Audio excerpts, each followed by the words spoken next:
Have a good day, ladies and gentlemen. I am Mr. Abdulkadir Erkahraman from Turkey.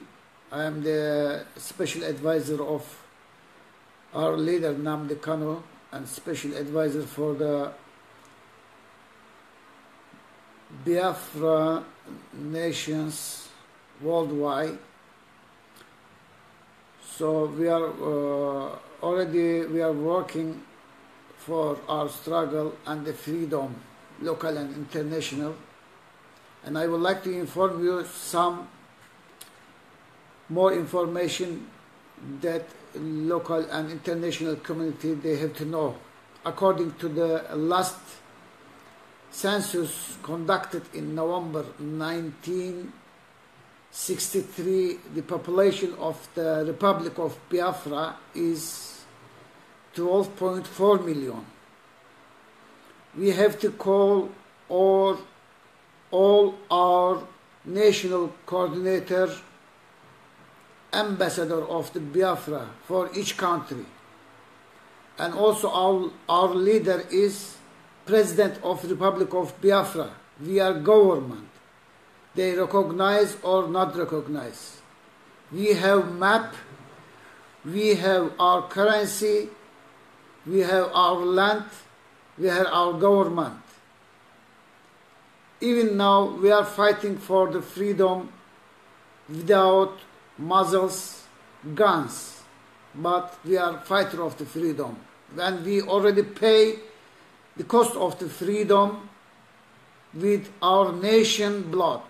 The figure has risen by the date of this population to over 14 million following the crisis of 1966 in the former Federation of the Nigeria, and which, as has already been mentioned, forced Biafrans in other parts of the Federation to take refuge in their home region. The present population of Biafra therefore equals the total number of people inhabiting the West African states of Togo, Dahomey, Ghana, Liberia, Sierra Leone and Gambia put together.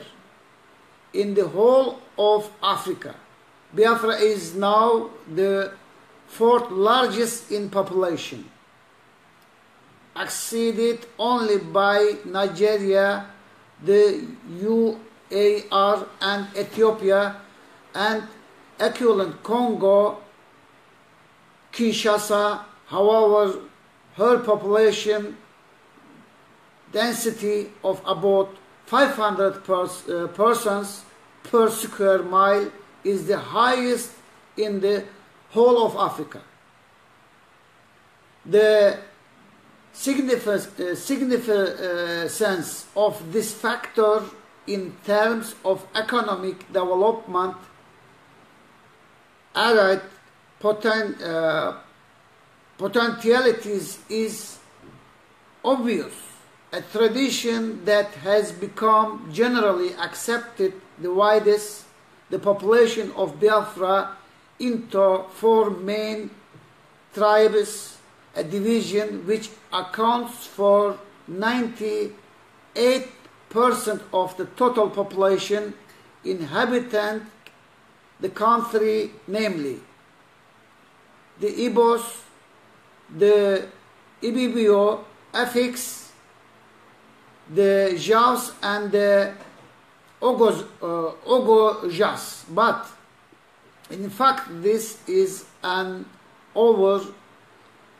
simplification introduced by people foreign to Biafra. Until the above classification, the people of the territory did not live or regards themselves as homogeneous tribes differing one from another. Rather, they lived in towns and villages, each of which regarded itself as these things, although in many cases link it to its neighbors by a mythical or real ancestor. Thus the people now known as Igbos thought of themselves as Auca, Bende, Aro, Gua, etc. The Ibibio affix as Uyo, Itu, etc. The Jau as Okrika, Ibane, Kalabari, Nambe, etc. and the Ogojas as Ekoi, Akunakuna, Boki, etc. In other words, the present Ibos, Ibibio affix, Ojojas and Javs did not regard themselves as such until they were so classified by foreigners. For example, the word Ibo was probably derived from Hebo, which, according to some European traders of the 19th century, was the name given by Biafran traders on the coast to the hinterland era, where they traded. Subsequent European traders slightly changed the word to Eboe, from which Ibo was derived. It should be noted also that the same Biafran traders on the coast differentiated between the Ibo in the hinterland and the Kva Ibo, that is, Ibos living on the Kva River. The latter are now known as Ibobios. The traders, of course, were merely using the word Ibo as a general term of people living in the hinterland rather than for a tribe in the modern sense of the word. The term Ibo was applied by all the inhabitants of the Eastern Delta to those of the Western Delta and never to themselves. It is interesting to note also that the rivering groups on the banks of the lower Niger, Onitsha, Osomari, Aguta, refer to their hinterland neighbors as Igbo, a term which they do not apply to themselves. Thus it would seem that modern tribal consciousness, represented by the application of the term Ibo, Ibibio, Ligio or Ogoja in Biafra, was fostered not by the people themselves but by foreigners who were ignorant of the intricate bonds which held the country together and who classified Biafrans according to their own linguistic and other criteria. These bonds were woven from the earliest time when the territory was peopled.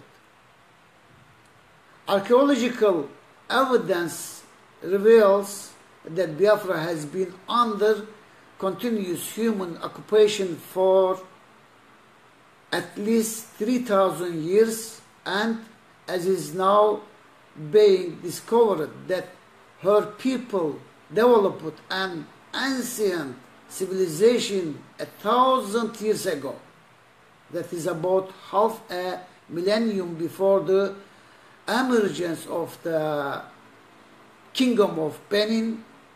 Linguistic data also confirm the antiquity of the main languages spoken in the era, it seems, therefore, that the main group of Biafra were indigenous to the territory, and that contact among them has existed since primeval times. This does not mean, of course, that the era was not touched, even in early times, by external influences. Naturally, populations on both sides of the Biafran borders have had cultural and other exchanges over the centuries. Thus, the Delta city-states of Kalabari, Boni, Brass have traditions which revel an early Benin influence, while the reverend city-states of the Onitsha and Osomari have come cultural affinities with Benin and Igala. More recently, of course, the entire area has come under the influence of Western civilization, but while these external influences are significant, what is of paramount importance is the acculturation and interdependence which have taken place among the various indigenous groups within the area. This is very important. We will going to continue with our blessed nation as soon as possible and keep fighting for the freedom. We are together. One love. We are Biafrans worldwide, and freedom will be very soon. Thank you very much for listening, and hope to see you soon in freedom time. Freedom or freedom. Freedom or die. No way. No way. Thank you very much. Have a good day, my brothers and sisters. I am Mr. Abdulkadir Erkahraman, Special Advisor of the Republic of Biafra, His Excellency Nnamdi Kanu, and I would like to inform you that 10 things you should know about Biafra and the Biafran War.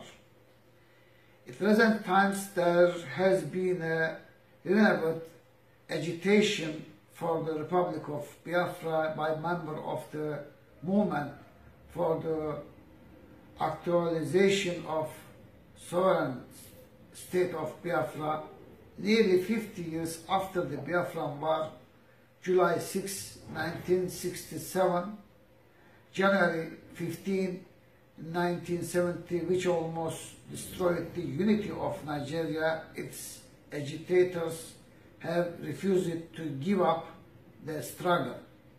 This struggle by some Igbo people to escape from Nigeria started when on May 30, 1967, late Chukwuemeka Odumegwu Ojukwu, a military officer and politician, announced a breakaway of the eastern region under the new name Republic of Biafra.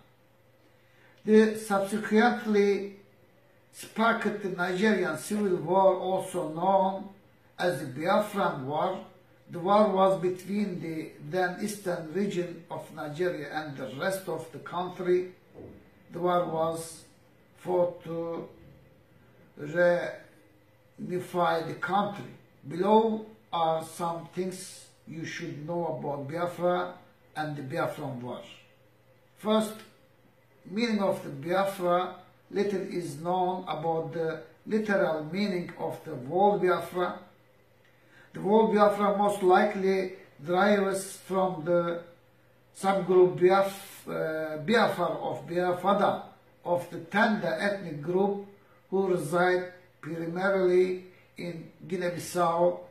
The word Biafra thus appears to have been a common word in the Portuguese language back in the 16th century.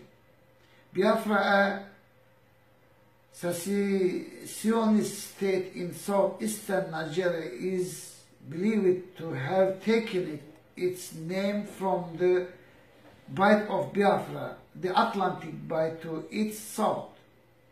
The second is what caused the war.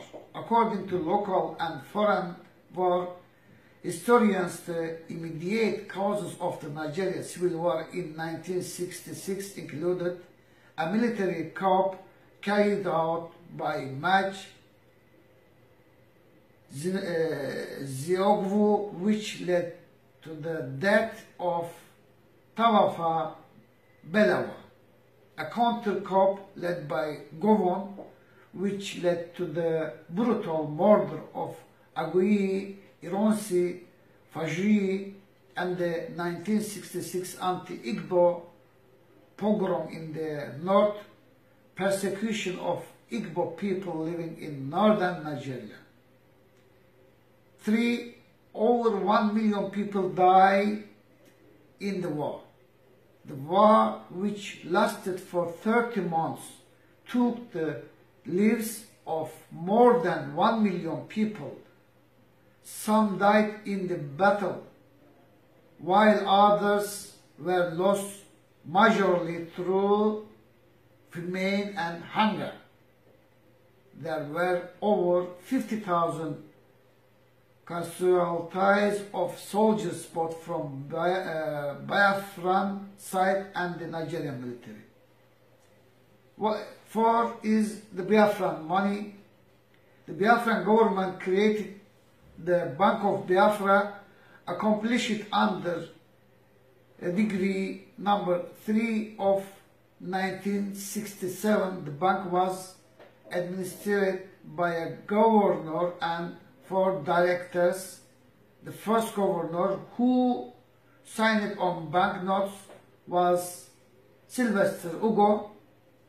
They had their own currency different from that of Nigeria. The currency of Biafra has been the Nigerian pound until the Bank of Biafra started printing out its own notes. The Biafran pound, the new currency, went public on 28 January 1968. It is estimated that a total 115 and 140 million Biafran pounds were in circulation by the end of the war. Watch the November 6 protest on Onitsha Bridge against the detention of Radio Biafra director Nnamdi Kanu. The Nigerian government at the end of the war ordered defeated Biafran to destroy all their currencies.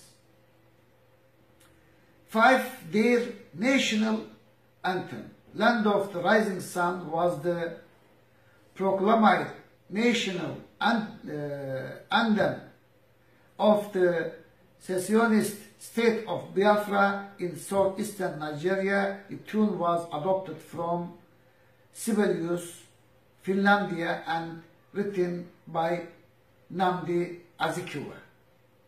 About the flag, a flag of red, black, and green, horizontally with a rising sun from the coast of arm of the old eastern province in gold in the center, was created by the Biafran government and raised on May 30, 1967. The design and colors are based on the Pan-African flag designed by the Marcus Garvey's Union. The 11 rays of the sun represented the 11 provinces of Biafra. The 3 Pan-African colors on the flag represent red, the blood that unites all people of black African ancestry and shit for liberation. Black, black people whose existence as a nation through non-nation state is affirmed by the existence of the flag. Green, the abundant natural wealth of Africa. Number 7 is states under Biafra. It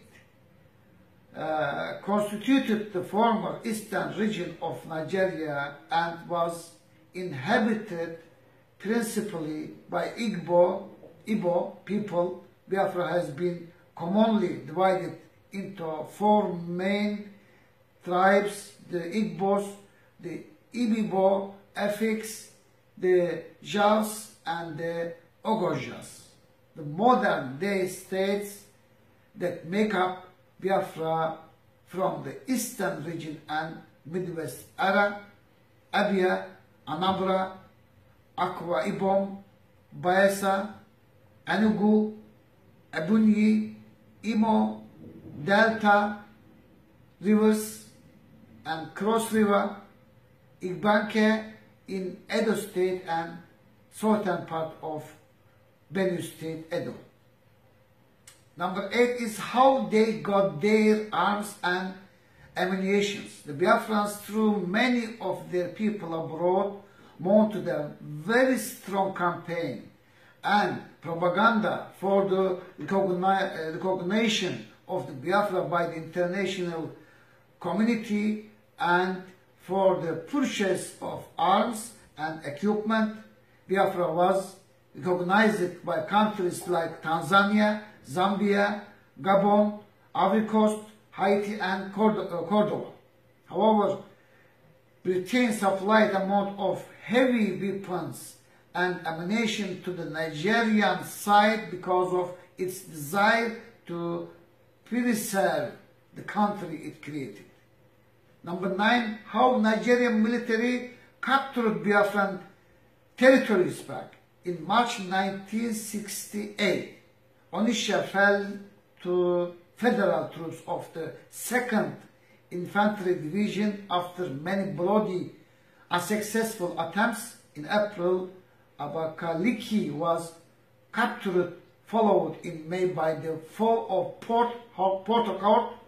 The troops of the 3rd Marine Commando Division fell to federal force on the September 4th, followed on September 16 by Oweri, and Okigwe was taken on October 1st. How the war ended. 10, and the last one. Biafran forces were finally routed in a series of engagement in late December 1969 and early January 1970, realizing that the situation was a hopeless one. Ajukwu handed over the administration of Biafra to the commander Biafran Army Maj, Gen Philip F. Longs. He then fled with his immediate family to Cordoba.